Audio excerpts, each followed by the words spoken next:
থাকবে, সাথে সাথে লেভেল প্লেইং ফিল্ড থাকবে, পেশিবাদের মানে দোষর যারা ওদেরকে নিষিদ্ধের বিষয় থাকবে। অর্থাৎ আমাদের যে 5 দফা আছে, এই 5 দফা চূড়ান্ত আইনি ভিত্তি না হওয়া পর্যন্ত 5 দফা কিন্তু রয়ে গেছে। আপনারা খেয়াল করবেন, যদি গণভোটে না জয়ী হয় তাহলে কিন্তু জুলাই সনদ আর থাকছে না।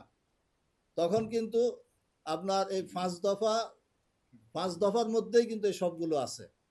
তা আমরা এই 5 দফার জন্যই কিন্তু আমাদের সমাবেশ এবং দাবি এবং আন্দোলন। জি আমি তো বলবো, জি সম্মানিত ভাইরা,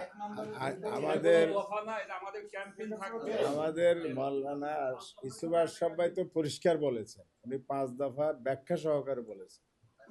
এখানে 5 দফার বিষয়গুলো এমন, আর একটা সাইড লাইনে যখন কোনো পয়েন্ট আসবে দেখবেন যে ওই দফার ভিতরে আছে। খান আবুট কি জন্য? জুলাই সনদের জন্য। তো আমাদের 1 নম্বর দফা জুলাই সনদ। তো জুলাই সনদের আইনি ভিত্তির জন্য আদেশ জারি হয়েছে। আরো 3টা স্টেপ রয়ে গেছে। সেকেন্ড স্টেপে হবে গণভোট।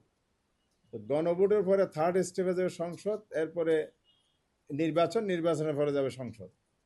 সেখানে অ্যাকসেপ্ট হওয়ার ব্যাপার, সেখানে আলোচনার বিষয় নেই। তাহলে এখন গণভোটটা যদি আমরা হানা রেজাল্ট পর্যন্ত না যায়, তাহলে জুলাই সনদের যে আমাদের 5 দফার 1 নম্বর এই দাবি কিন্তু শেষ হলো না। এই জন্য আলাদা যোগ হয়েছে তা না, এটা ওদিন দেয়ার এখানের ভিতরে ওইটা আছে। সেই কারণেই উনি ব্যাখ্যা পরিষ্কার বলেছেন, কোনো অস্পষ্টতা নেই। হানা ভোটটা হলো আমাদের একটা প্রচারণা, জনমত গঠনের পার্ট। কিসের পক্ষে? 1 নম্বর দাবির পক্ষে, জুলাই সনদের আইনি ভিত্তির পক্ষে। তার মানে দাবি 5টাই, ব্যাখ্যা বিশ্লেষণ পয়েন্ট এখানে যোগ হবে সেই অনুযায়ী। যেমন বলা হচ্ছে যে আইনি ভিত্তি গণহত্যার বিচার তো দৃশ্যমান হয়েছে একটা হলেও, তো যে পরিমাণ অপরাধ হয়েছে এইটার তুলনায় এটা যথেষ্ট নয়। এই জন্য বিচার প্রক্রিয়া চালু আছে, আর আমাদের জনগণের প্রত্যাশা দাবিও আছে। 1টা 2টার ঘটনা হয়েছে, তাহলে আরো অসংখ্য ঘটনা আছে। এই পরিবারগুলো তো ভিকটিম পরিবারগুলো তো একটা প্রতিকার পাইতে হবে।